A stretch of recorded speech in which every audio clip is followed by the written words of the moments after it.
ये कहानी एक ऐसी अनाथ बच्ची के बारे में है जिसे कि एक दिन एक राक्षस उठाकर अपनी दुनिया में ले जाता है, लेकिन वो उस बच्ची को कुछ करने की बजाय उससे बहुत ही अच्छी दोस्ती कर लेता है और आगे किस तरह से वो उसका साथ देता है, चलिए जानते हैं आज की इस कहानी से। इस मूवी की शुरुआत एक अनाथ आश्रम को दिखाते हुए होती है जहाँ पर एक 10 साल की बच्ची रहती है जिसका नाम सोफी है। सोफी के माता पिता की डेथ हो चुकी थी और इसीलिए सोफी अनाथ आश्रम में रहा करती थी। सोफी को इंसोम्निया नाम की एक बीमारी थी जिसकी वजह से वो रातों रात जागा करती थी। हर बच्चे की तरह वो भी रात में इस बात से डरा करती थी कि रातों में राक्षस आते हैं और बच्चों को उठाकर ले जाते हैं। अब एक रात सोफी को बाहर से आवाज आती है। जब वो खिड़की खोलकर देखती है तो पाती है कि वहाँ पर कुछ बिल्लियां लड़ रही होती हैं। उन बिल्लियों से यहाँ पर एक डस्टबिन गिर जाता है। तभी सोफी देखती है कि एक बिल्डिंग के पीछे से एक बड़ा सा हाथ निकलता है और उस डस्टबिन को सीधा कर देता है। और तभी यहाँ पर सोफी उस जाइंट का पूरा चेहरा देखती है और वो जाइंट भी सोफी को देख लेता है, जिससे डरकर सोफी अपने बिस्तर में जाकर छिप जाती है। लेकिन जाइंट अपना हाथ खिड़की से अंदर डालकर सोफी को उठा लेता है। जब वो जाइंट सोफी को उठाकर लेकर जा रहा होता है तो रास्ते में उसे कुछ इंसान भी मिलते हैं, लेकिन इन जाइंट्स के पास इंसानों से छिपने के भी काफी नायाब तरीके थे। वो जाइंट सोफी को अपने साथ अपनी दुनिया में ले जाता है। खैर अब सोफी जब जाइंट के घर में होती है तो वो वहां से भागने की कोशिश करती है, लेकिन वो जाइंट उसे देख लेता है। वो सोफी से कहता है कि तुम यहाँ से भागने की कोशिश मत करना क्योंकि तुम यहाँ से भाग नहीं पाओगी। हाँ, अगर तुम्हारे पंख होते तो तुम यहाँ से जरूर भाग सकती थी। इसके बाद वो जाइंट सोफी को एक कढ़ाई में रख देता है। सोफी को लगता है कि शायद अब वो उसे खाने वाला है, लेकिन तभी सोफी को बाहर से आवाज सुनाई देती है। सोफी जाइंट से पता करती है कि ये किसकी आवाज है, क्या यहाँ पर और भी जाइंट्स रहते हैं। तो वो जाइंट जिसका नाम BFG है सोफी को बताता है कि हाँ, यहाँ पर और भी जाइंट्स रहते हैं। वो साइज में मुझसे कहीं ज्यादा बड़े हैं और वो सब अच्छे नहीं है, वो इंसानों को खाते हैं। ये बात सुनकर सोफी डर जाती है। सोफी BFG से पूछती है कि क्या तुम भी मुझे खा जाओगे, लेकिन वो सोफी को बताता है कि नहीं, मैं इंसानों को नहीं खाता, मैं शाकाहारी हूँ, मैं तो बस सब्जियां खाता हूँ और मैं उस सब्जी को कक्कड़ भुजा कहता हूँ। अब सोफी उससे पूछती है कि तुम मुझे यहाँ पर क्यों लाए हो, जिस पर वो कहता है कि तुमने मुझे शहर में घूमते हुए देख लिया था, तुम वहाँ सभी को मेरे बारे में बता देती और फिर इंसान मुझे पकड़ लेते और बाद में वो मेरी इस दुनिया में भी आ जाते, इसीलिए मैं तुम्हें पकड़कर यहाँ ले आया ताकि तुम किसी से कुछ कह ना सको। अब तुम अपने आगे की जिंदगी यहीं पर बिताओगी। लेकिन सोफी कहती है कि नहीं, मैं यहाँ नहीं रह सकती, मुझे जैसे ही मौका मिलेगा मैं यहाँ से भाग जाऊंगी। लेकिन वो जाइंट सोफी से कहता है कि देखो, ऐसी गलती कभी मत करना, बाहर मुझसे भी बड़े जाइंट रहते हैं और अगर उन्होंने तुम्हें देख लिया तो वो तुम्हें मार कर खा जाएंगे। इसके बाद वो जाइंट सोफी को अपनी नाव में बैठाता है और उससे सो जाने के लिए कहता है। इसके बाद जाइंट अपने बैग में से एक बोतल निकालता है जिसमें से बहुत सारी रोशनी बाहर आ रही थी। सोफी उससे पूछती है कि ये क्या है, जिस पर वो जाइंट उसे बताता है कि ये सपने हैं। लेकिन सोफी उसे बताती है कि मुझे कभी सपने नहीं आते क्योंकि मैं कभी सो ही नहीं पाती। इसके बाद वो जाइंट सोफी की बुक लेता है और स्टोरी पढ़ने लगता है और साथ ही कुछ देर बाद सोफी को भी नींद आ जाती है। इसके बाद वो जाइंट अपनी एक खास तरह की लैब में आता है जहाँ पर वो सपनों को कैद रखा करता था और एक लाल रंग के सपने को बाहर निकालता है। आगे हम देखते हैं कि सोफी उठ गई है और बड़ी ही चालाकी से धीरे धीरे वो बाहर चली जाती है, लेकिन बाहर उसे एक बड़ा सा जाइंट पकड़ लेता है और उसे खा जाता है। तभी सोफी की नींद खुलती है। वो दरअसल सपना देख रही थी और इस सपने से सोफी बहुत ज्यादा डर जाती है। सोफी जाइंट से कहती है कि ये आपने किया था ना। जाइंट कहता है कि हाँ बिल्कुल, ये सपना तुम्हें दिखाना जरूरी था ताकि तुम बाहर न जाओ। इसके बाद सोफी और जाइंट आपस में बातें करने लगते हैं। तभी वहां पर एक बड़ा सा जाइंट आ जाता है जो कि बहुत खतरनाक होता है। दरअसल उसकी उंगली में दर्द होता है और वो इस बूढ़े जाइंट से अपना इलाज करवाने के लिए आया था और इसलिए BFG उसकी उंगली पर मरहम लगाने लगता है। लेकिन तभी उस बड़े जाइंट को इंसान की खुशबू आ जाती है और वो सोफी को ढूंढने लगता है। सोफी को वहां पर एक कक्कड़ भुजा दिखाई देती है, इसीलिए वो उसमें छिप जाती है। अब क्योंकि ये बड़ा जाइंट मांसाहारी था, ये कक्कड़ भुजा नहीं खाता था, लेकिन आज उसका ये खरबूजा खाने का मन कर रहा था क्योंकि आज उसमें से एक अलग तरह की खुशबू आ रही थी और वो उस कक्कड़ भुजा को खाने ही वाला होता है कि तभी बूढ़ा जाइंट सोफी को देख लेता है। इसीलिए वो उस बूढ़े जाइंट से कहता है कि तुम तो मांसाहारी हो, तुम्हें तो सब्जियां पसंद नहीं है, और इसलिए वो बड़ा सा जाइंट उस कक्कड़ भुजा को फेंक कर वहां से चला जाता है। इसके बाद वो बूढ़ा जाइंट कक्कड़ भुजा को उठाकर ले आता है जिसके अंदर से सोफी निकलती है। सोफी उसके अंदर काफी गंदी हो गई थी जिसकी वजह से वो बूढ़ा जाइंट सोफी को ले जाकर पानी में नहलाता है और साथ ही सोफी को पहनने के लिए कुछ कपड़े देता है और इसके बाद वो अपने काम पर जाने लगता है। सोफी उससे पूछती है कि आप कहाँ जा रहे हो, जिस पर वो कहता है कि मैं सपने पकड़ने जा रहा हूँ, तुम यहाँ पर आराम से रहना। लेकिन सोफी कहती है कि मैं भी आपके साथ चलूंगी, लेकिन वो कहता है कि नहीं, तुम नहीं जा सकती, अगर किसी बड़े जाइंट ने तुम्हें देख लिया तो वो तुम्हें खा जाएगा।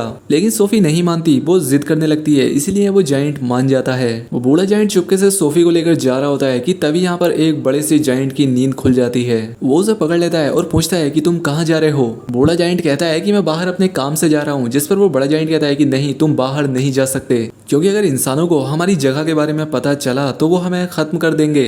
इसके बाद वो सभी बड़े जायंट्स उस छोटे जायंट को परेशान करने लगते हैं और सोफी भागकर एक कार में छिप जाती है। थोड़ी ही देर के बाद यहाँ पर बारिश होने लगती है और उन बड़े जायंट्स को बारिश से बहुत डर लगता था और वो सभी जायंट्स भागकर एक गुफा में छिप जाते हैं, जिसका फायदा उठाकर बूढ़ा जायंट सोफी को लेकर वहां से निकल जाता है। वो पहाड़ों पर चढ़ते हैं और बादलों से भी ऊपर आ जाते हैं। सोफी उससे कहती है कि ये तारे कितने खूबसूरत हैं, जिस पर वो बूढ़ा जायंट कहता है कि मैं इनके संगीत सुन सकता हूँ, मैं इंसानों की आवाज और चींटियों की बातें भी सुन सकता हूँ। सोफी को यकीन नहीं होता। जायंट कहता है कि हाँ ये सच है। ये दोनों बातें करते करते एक झील के पास आ जाते हैं जहाँ पर एक बड़ा सा खूबसूरत पेड़ था। जायंट उस झील में कूद जाता है और दूसरी तरफ चला जाता है और वो सोफी को भी कूदने के लिए कहता है, जिस पर सोफी भी कूद जाती है। अब ये दोनों सपनों की दुनिया में आ गए थे। यहाँ पर जो पेड़ था उससे सपने टपकते थे। यहाँ पर सोफी और जायंट बहुत से सपने पकड़ते हैं, लेकिन इस पेड़ से सिर्फ अच्छे सपने ही नहीं बल्कि बुरे सपने भी टपकते थे। यहाँ पर इन दोनों में काफी अच्छी दोस्ती हो जाती है। जायंट सोफी से कहता है कि सभी लोग मुझे चिरकुट बुलाते हैं, लेकिन एक वक्त था जब मुझे एक दोस्त मिला था जो मुझे बिग फ्रेंडली जायंट बुलाता था। सोफी कहती है कि ठीक है, आज से मैं भी तुम्हें इसी नाम से बुलाऊंगी, यानी कि BFG।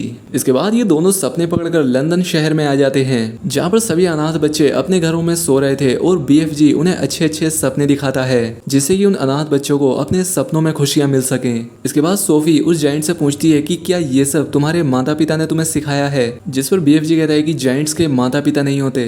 फिर सोफी BFG से पूछती है कि तुम्हारी उम्र कितनी है, जिस पर BFG कहता है कि मेरी उम्र उतनी ही है जब से पृथ्वी का जन्म हुआ है। जब से पृथ्वी का जन्म हुआ है तब से जायंट भी हैं, लेकिन हम इंसानों से दूर रहते हैं। इसके बाद ये दोनों अपने जायंट देश जाने लगते हैं। BFG सोफी से पूछते हैं कि तुम्हारा कंबल कहाँ पर है, जिस पर सोफी कहती है कि शायद मेरा कंबल जायंट देश में छूट गया था। ये सुनकर BFG सोफी से कहते हैं कि अब तुम्हारा जायंट देश में जाना सेफ नहीं है, क्योंकि वहाँ के जायंट्स को पता लग गया होगा कि उनके देश में कोई इंसान है। इसीलिए BFG सोफी को उसके अनाथ आश्रम पर छोड़ देता है और वहां से चला जाता है। अब सोफी अपने बिस्तर पर चली जाती है, लेकिन उसे नींद नहीं आती। उसे लगता है कि BFG उसके आसपास ही है और यही बात चेक करने के लिए वो अपनी बिल्डिंग से कूद जाती है। और ये बात सच थी, BFG उसके पास था, वो उसे गिरने से बचा लेता है। सोफी वापस उसके साथ उसके देश चलने की जिद करने लगती है, जिस वजह से BFG सोफी को अपने साथ लेकर अपने देश चला जाता है। दूसरी तरफ वहाँ के सभी जायंट्स को पता लग गया था कि यहाँ पर कोई इंसान है, जिसके बाद वो सभी जायंट्स BFG के घर चले जाते हैं और वो बड़ा जायंट BFG से कहता है कि उस इंसान को मुझे सौंप दो, लेकिन BFG कहते हैं कि यहाँ पर कोई इंसान नहीं है। जिसके बाद सभी जायंट्स सोफी को खोजने लगते हैं